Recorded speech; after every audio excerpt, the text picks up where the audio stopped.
Assalamualaikum warahmatullahi wabarakatuh. Perkenalkan, nama saya Tiara Arinastiti, NIM 2121161. Pada pembahasan kali ini, saya akan membahas tentang Al-Qamariyah dan Al-Syamsiyah. Sebelum membahas Al-Qamariyah dan Al-Syamsiyah, saya akan mengulik kembali pembahasan sebelumnya, yaitu tentang matopi'i. Kalian tahu tidak matopi'i itu apa? Apa sih matopi'i itu? Jadi matopi'i adalah fathah diikuti alif, kasroh diikuti ya sukun, dhammah diikuti wawu sukun. Jadi huruf matopi'i ini ada 3 ya, yaitu ya, wawu, dan alif. Untuk cara pembacaan matopi'i ini yaitu dibaca panjang. Panjangnya berapa? Panjangnya 1 alif atau 2 harokat. Jadi ketika kita membaca Al-Quran, ada bacaan matopi'i, ini cara pembacaannya harus dibaca panjang ya, tidak boleh dibaca pendek. Tetapi terkadang banyak orang yang keliru dalam pembacaan matopi'i, terkadang banyak orang yang membaca panjang dibaca pendek, pendek dibaca panjang. Maka dari itu kita harus lebih memperhatikan lagi dalam pembacaan Al-Quran. Ya, kita sudah mempelajari, sudah mengingatkan kembali tentang materi matopi'i. Selanjutnya yaitu tentang materi tentang kali ini, yaitu Al-Qamariyah dan Al-Syamsiyah. Kenapa sih kita perlu belajar tajwid dari matopi'i, Al-Qamariyah, Al-Syamsiyah, hukum nun sukun, hukum mim sukun? Ya, bahwasanya kita perlu untuk belajar tajwid. Karena apa? Karena ketika umat muslim membaca Al-Quran, yaitu dianjurkan pembacaannya itu harus jelas dan benar. Maka dari itu kita dianjurkan untuk mempelajari tajwid.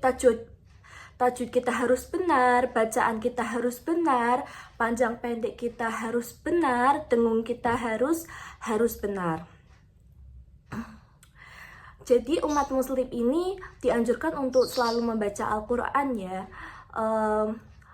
Kita lanjut ke materi ini, yaitu tentang Al-Qamariyah dan Al-Syamsiyah. Untuk tujuan pembelajaran Al-Qamariyah dan Al-Syamsiyah pada materi ini apa sih? Yaitu tujuannya yang pertama, peserta didik mampu menjelaskan pengertian Al-Qamariyah dan Al-Syamsiyah. Jadi ketika saya menerangkan materi pembelajaran kali ini, diharapkan peserta didik itu mampu menjelaskan pengertian dari Al-Qamariyah maupun dari Al-Syamsiyah. Yaitu tujuan pembelajaran yang kedua, yaitu peserta didik mampu menyebutkan huruf-huruf Al-Qamariyah dan Al-Syamsiyah. Adapun tujuannya yaitu agar peserta didik itu mampu menyebutkan huruf-hurufnya Al-Qamariyah, Al-Syamsiyah, dan mampu menghafalkannya. Dan tujuan pembelajaran selanjutnya itu peserta didik mampu mengidentifikasi perbedaan Al-Qamariyah dan Al-Syamsiyah. Jadi ketika nanti saya sudah menerangkan, peserta didik ini dituntut atau mampu untuk mengidentifikasi atau menganalisis bacaan Al-Qamariyah dan Al-Syamsiyah. Seperti apa sih? Seperti ini bacaan apa? Al-Qamariyah. Sebabnya apa? Jadi peserta didik itu tahu. Ataupun bacaan Al-Syamsiyah, ini bacaan apa? Sebabnya apa? Seperti itu. Dan tujuan pembelajaran selanjutnya itu peserta didik mampu menganalisis bacaan dalam Al-Quran. Nah, ketika kita sudah belajar tajwid, diharapkan peserta didik itu mampu menerapkan atau menganalisis bacaan-bacaan dalam Al-Quran. Jadi ketika kita membaca Al-Quran, kita pun tahu bacaan apa, ini itu tajwidnya kayak gimana. Nah, seperti itu. Tujuan pembelajaran selanjutnya itu peserta didik mampu menerapkan tajwid ketika membaca Al-Quran dalam kehidupan sehari-hari. Nah, diharapkan ketika belajar tajwid, peserta didik ini mampu menerapkan tajwid dalam membaca Al-Quran dalam kehidupan sehari-hari. Agar apa? Agar dalam pembacaan Al-Quran itu benar, jelas, dan sesuai dengan tajwid. Panjang pendeknya pun sudah benar, seperti itu. Lanjut, apa saja sih keutamaan membaca Al-Quran? Nah, salah satunya yaitu keutamaannya kita mendapatkan pahala. Ketika umat muslim yaitu rajin membaca Al-Quran ataupun sering membaca Al-Quran, dia akan mendapatkan pahala dari Allah Subhanahu wa Ta'ala. Nah, keutamaan lainnya apa? Yaitu hatinya didatangkan cahaya.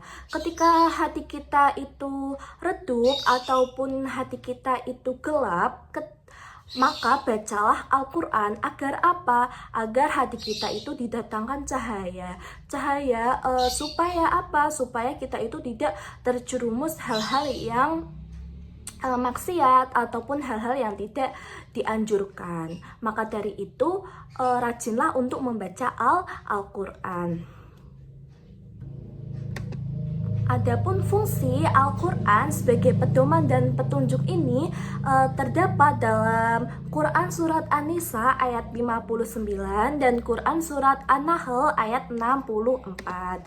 Langsung saja, yaitu yang pertama Quran Surat An-Nisa ayat 59, yaitu Bismillahirrahmanirrahim. Ya ayyuhalladzina amanu ati'ullaha wa ati'ur rasul wa ulil amri minkum fa in tanaza'tum fi syai'in farudduhu ilallahi wa rasuli in kuntum tu'minuna billahi wal yaumil akhir dzalika khairun wa ahsanu taqwila. Ayat yang saya baca tadi yaitu ayat Quran Surat An-Nisa ayat 59 yang menjadi pedoman ataupun petunjuk, fungsi Al-Quran sebagai pedoman ataupun petunjuk. Yang selanjutnya yaitu Quran Surat An-Nahl ayat 64, yaitu Bismillahirrahmanirrahim. Wa ma anzalna 'alaikal kitaba illa litubayyana lahumul ladzi ikhtalafu fihi wa hudaw wa rahmatal liqaumi yu'minun. Shadaqallahul aliyul adim. Oke, saya sudah membaca ya tadi Quran Surat An-Nisa sama Quran Surat An-Nahl. Langsung saja kita masuk ke pembahasan, yaitu tentang Al-Qamariyah.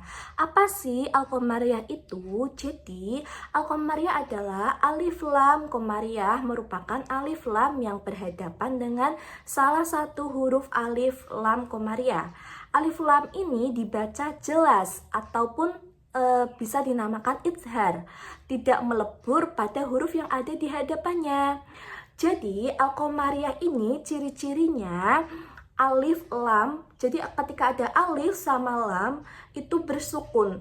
Jadi alnya ini bersukun. Ingat ya, ciri-cirinya yaitu alnya bersukun. Itu dinamakan Al-Qamariyah. Nah, cara pembacaan Al-Qamariyah ini juga harus jelas, tidak boleh dengung, tidak boleh samar-samar, harus jelas. Adapun huruf Al-Qamariyah ini yaitu ada 14, yaitu ba, jim, ha, kho, ain, ghoin, fa, qaf, kaf, mim, wawu, ha, hamzah, ya. Nah, ketika al bersukun ini bertemu salah satu huruf Al-Qamariyah, maka disebut bacaan Al-Qamariyah. Sebabnya apa? Sebabnya yaitu nanti ketika bertemunya salah satu huruf Al-Qamariyah ini, dan ingat ya, Al-Qamariyah harus dibaca jelas.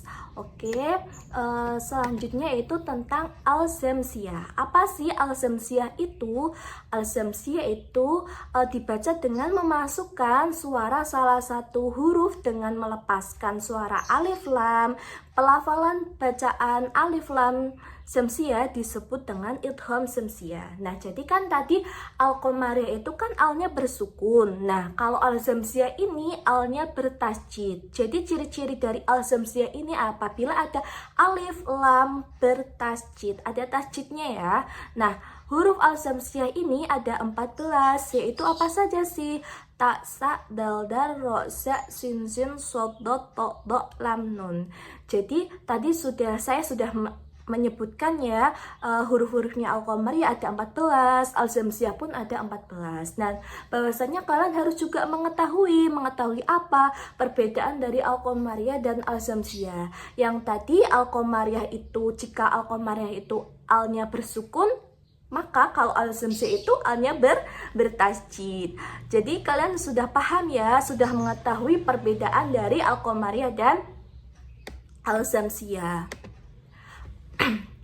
Ketika kalian sudah paham apa itu bacaan al-qamariyah, apa itu bacaan al-semsia, maka diharapkan kalian itu dapat menerapkan bacaan al-qamariyah maupun al-semsia ke dalam kehidupan sehari-hari ketika membaca Al-Quran. Jadi yang tadi al-qamariyah harus dibaca jelas, yang al-semsia dibaca dengung ya. Untuk pertemuan kali ini al-qamariyah dan al-semsia, apakah kalian sudah untuk mengetahui apakah kalian sudah paham ketika menonton video ini, maka saya akan memberikan kalian tugas, yaitu berupa cari 10 contoh ayat Al-Quran yang mengandung bacaan al-qamariyah dan al-semsia. Ini untuk evaluasi diri kalian sendiri. Apakah kalian seberapa jauh sih kalian itu mengetahui bacaan al-qamariyah dan al-semsia?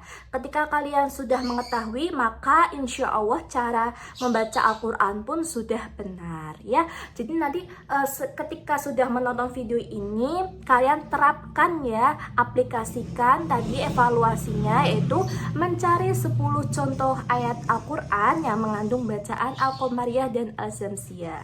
Ketika kalian sudah menerapkan, berarti kalian benar-benar sudah paham tentang materi al-qamariyah dan al-semsia ini ya. Untuk penerapan al-qamariyah dan al-semsia ini, ketika diajarkan di sekolah-sekolah, maka seorang guru ini harus memilih metode maupun media pembelajaran yang tepat ya. Ini sekedar catatan saja agar peserta didik itu tidak merasakan bosan. Jadi ketika seorang guru itu mengajar, maka harus terlebih dahulu menyiapkan persiapan dari kegiatan pendahuluan, inti maupun penutup, dan melakukan evaluasi. Adapun metode dan medianya itu harus jelas. Itu saja dari saya. Kurang lebihnya mohon maaf. Wassalamualaikum warahmatullahi wabarakatuh.